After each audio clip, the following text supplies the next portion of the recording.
नमस्कार दोस्तों, 4 पीएम पर आप सभी का स्वागत है। क्या हुआ जब ईरान ने दो भारतीय जहाज़ों पर हमला किया? आखिर क्यों ईरानी गनबोट्स ने भारतीय जहाज़ों को वापस लौटने के लिए मजबूर कर दिया? आखिर किस बात का ईरान ने भारत से बदला लिया? शनिवार को होर्मुज स्ट्रेट से गुजर रहे दो भारतीय व्यापारी जहाज़ों पर गोलीबारी की खबर सामने आई। गोलीबारी के बाद दोनों भारतीय जहाज़ों को यू टर्न लेना पड़ा। बताया गया कि शनिवार दोपहर इन दोनों जहाजों पर गोलीबारी तब हुई जब वो हुर्मुज के पास थे। खबरों के मुताबिक ईरान के रेवोल्यूशनरी गार्ड की दो गनबोट्स टैंकर्स शिप के पास आई और बिना रेडियो चेतावनी के फायरिंग शुरू कर दी। इसके बाद दोनों भारतीय जहाज होर्मुज पार किए बिना लौट गए। जहाज और उसके क्रू मेंबर्स सुरक्षित बताए जा रहे हैं। वहीं इस घटना से जुड़ा एक वीडियो भी सामने आया है जिसने भारत को हिलाकर रख दिया है। घटना के बाद भारत ने ईरानी राजदूत डॉक्टर मोहम्मद फतेह अली को तलब कर औपचारिक विरोध दर्ज कराया। वहीं इस बीच ईरान संसद के स्पीकर गालिबफ का बयान सामने आया है जिससे भारत और ईरान के बीच टेंशन और बढ़ गई है। तो कैसे, आखिर क्यों ईरान ने भारतीय जहाजों पर हमला किया और इस पर ईरान की तरफ से क्या बयान सामने आया है, सब बताएंगे आपको इस वीडियो में। साथ ही आपको हादसे का वो वीडियो भी दिखाएंगे जो सोशल मीडिया पर इस वक्त तेजी से वायरल हो रहा है। स्ट्रेट ऑफ हॉर्मुज पर टेंशन कम होने का नाम नहीं ले रहा है। 2 दिन पहले ईरान ने ऐलान किया था कि उसने स्ट्रेट ऑफ हॉर्मुज का रास्ता खोल दिया है, जिसके बाद पूरी दुनिया ने चैन की सांस ली थी। लेकिन अब लगता है कि हालात एक बार फिर बिगड़ते नजर आ रहे हैं। दरअसल हुआ यूं कि ईरान ने जैसे ही हॉर्मुज का रास्ता खोलने का ऐलान किया, अमेरिकी राष्ट्रपति डोनाल्ड ट्रंप खुशी से पागल हो गए और वो खुद को जीता हुआ दिखाने के लिए एक बार फिर से ईरान को धमकाने लगे। कहने लगे कि ईरान ने डील नहीं मानी तो वो उस पर बॉम्ब गिरा देंगे। बस यही बड़बोलापन ईरान को रास नहीं आया। उसने ये दिखाने के लिए कि अभी भी हॉर्मुज पर ईरान का राज है, ईरान ने फिर एक बार इस रास्ते पर नाकाबंदी कर दी। वह जिस भारत को ईरान अब तक अपना मित्र राष्ट्र बताकर रियायत दे रहा था, उसके गार्ड्स ने भारतीय जहाजों पर गोलीबारी कर दी। आपको बता दें कि ये टैंकर इराकी तेल ले जा रहे थे जिसमें लाखों बैरल तेल था। इस समय पश्चिम एशिया में चल रहे संघर्ष के कारण दुनिया भर में कच्चे तेल की आपूर्ति और कीमत को लेकर चिंता बढ़ी हुई है। दोनों जहाजों पर गोली चलाई गई, हालांकि क्रू मेंबर्स सुरक्षित बताए जा रहे हैं। एक अधिकारी ने बताया कि दोनों जहाजों को निशाना बनाया गया है। इस घटना पर भारत ने तुरंत प्रतिक्रिया दी। विदेश मंत्रालय यानी एमई ने ईरान के राजदूत डॉक्टर मोहम्मद फतेह अली को बुलाकर औपचारिक विरोध दर्ज कराया। ईरानी राजदूत एमईए दफ्तर से बाहर निकलते देखे गए, जहां उन्होंने पाकिस्तान, अफगानिस्तान, ईरान डेस्क के संयुक्त सचिव से मुलाकात की। हॉर्मुज स्ट्रेट में भारतीय झंडे वाले दो जहाज जगरनव और सनमार हेराल्ड पर गोलीबारी की घटना के बाद ईरान के बयान में भारत ईरान के बीच रिश्ते बेहद मजबूत होने की दुहाई दी गई है। ईरान के सुप्रीम लीडर के भारत में प्रतिनिधि डॉक्टर अब्दुल मजीद हकीम इलाही ने कहा कि उन्हें इस घटना की कोई जानकारी नहीं है, लेकिन दोनों देशों के रिश्ते 5000 साल पुराने इतिहास पर टिके हैं और ये और मजबूत होंगे। Actually, I said the relationship between Iran and India is very, very strong, and I don't know anything about this event which you mentioned, and we hope that it will be okay and it will solve. Yes, depends on the other side. We don't want to get the war. We don't want to get a crisis in the region.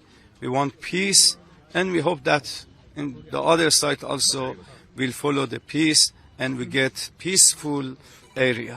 दोस्तों, आज सत्ता की आंखों में आंखें डालकर पत्रकारिता करना मुश्किल हो गया है। हमारे 4 पीएम नेशनल यूट्यूब और फेसबुक चैनल को, जिसे आपका प्यार और विश्वास हमेशा से मिलता रहा, उसे बंद करके सरकार ने यह साबित कर दिया है कि वो आपके सवालों से कितना डरती है। मुश्किल दौर है, लेकिन हम ना रुके थे और ना ही रुकेंगे। हम सच के लिए हमेशा लड़ते रहेंगे। ऐसे में 4 पीएम यूपी को आप लोग ज्वाइन करें और निष्पक्ष पत्रकारिता को जिंदा रखने के लिए जितना हो सके उतना हमारा आर्थिक सहयोग भी करें। आपके सहयोग से ये जंग हम जीत कर रहेंगे।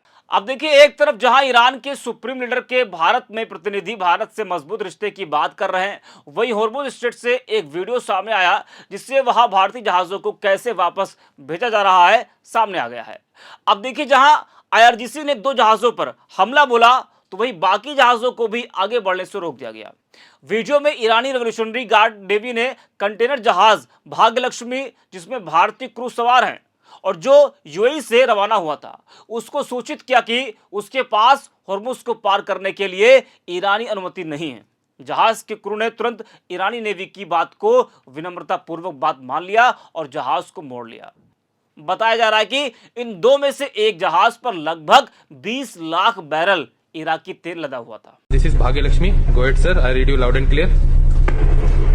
Good evening, sir. This is Ibrahim Stefanovich. After on the strait is blocked and pass from that is forbidden. And there is no any permission for you to use from on the strait. You are ordered to go back to your departure immediately. You are ordered to go back to your departure immediately. You get my message? Okay, copied your message. I will turn back and there is no permission to transit Hormuz. That's correct, sir? Yes, sir. There is no any permission for you. You are ordered to go back to your departure immediately. And wait, you get permission. Okay, wait for the permission. Thank you. Okay, thank you. Back to 16 out. Thank you. Back to 16 out. अब देखिए, एक तरफ जहां straight of Hormuz पर tension बढ़ गई है, तो वही ईरानी संसद के स्पीकर गालिबफ का बयान सामने आया है, जिसने उन्होंने ट्रंप को साफ साफ मैसेज देते हुए बता दिया कि Hormuz strait Islamic Republic of Iran के कंट्रोल में है। उन्होंने बताया कि हमने यूएस की माइन क्लियरिंग की कोशिश का मजबूती से जवाब दिया है और इसे सीज फायर का उल्लंघन माना है। हालात टकराव के करीब पहुंच गए थे, लेकिन दुश्मन पीछे हट गया। उन्होंने कहा कि अगर अभी स्ट्रेट में ट्रैफिक हो रहा है तो ऐसा इसलिए है क्योंकि स्ट्रेट का कंट्रोल हमारे हाथ में है। अब देखिए, ईरान ने तो हॉर्मुज का रास्ता खोल दिया था, लेकिन अमेरिका ने ब्लॉकेट की घोषणा की थी। गालिबफ ने इसे एक लापरवाही भरा और नासमझी भरा फैसला बताते हुए कहा कि अगर यूएस ब्लॉकेट नहीं हटाता तो हॉर्मुज स्ट्रेट से आने जाने पर पक्का रोक लग जाएगी। वहीं ईरानी नौसेना ने चेतावनी दी है कि अगर कोई जहाज इस चेक पॉइंट के पास आएगा तो उसे दुश्मन के साथ सहयोग माना जाएगा और ऐसे जहाज को निशाना बनाया जाएगा। उन्होंने कहा कि जब तक अमेरिका ईरानी बंदरगाहों को ब्लॉक करता रहेगा तब तक यह जलमार्ग बंद रहेगा। अब देखिए, जब भी मिडिल ईस्ट में जब तनाव कम होने की खबरें आने लगती हैं तो उसी समय यूएस के राष्ट्रपति की धमकी आ जाती है। हॉर्मुज पर हालात सामान्य हो ही रहे थे कि ट्रंप हवा में उड़ने लगे, बड़े बड़े दावे करने लगे, जैसे ईरान ने उनके आगे सरेंडर ही कर दिया हो। इस दौरान ट्रंप ने ईरान को चेतावनी दे डाली कि अगर बुधवार तक दुश्मनी खत्म करने के लिए कोई व्यापक समझौता नहीं हुआ तो ईरान के साथ युद्ध विराम खत्म किया जा सकता है। उन्होंने कहा, हो सकता है मैं इसे ना बढ़ाऊं, लेकिन नाकाबंदी जारी रहेगी। इसलिए नाकाबंदी है और दुर्भाग्य से हमें फिर से बमबारी शुरू करनी पड़ेगी। You don't have a deal by Wednesday when the ceasefire ends. Will you extend the ceasefire or will you start attacks again? Maybe I won't extend it. Okay. But the blockade is going to remain.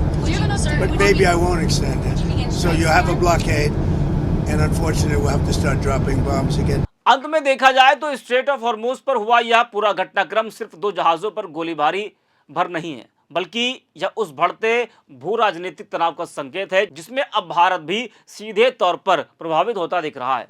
एक तरफ Iran अपने नियंत्रण और ताकत का प्रदर्शन कर रहा है तो दूसरी तरफ डोनाल्ड ट्रंप की लगातार धमकियां हालात को और ज्यादा भड़का रही हैं।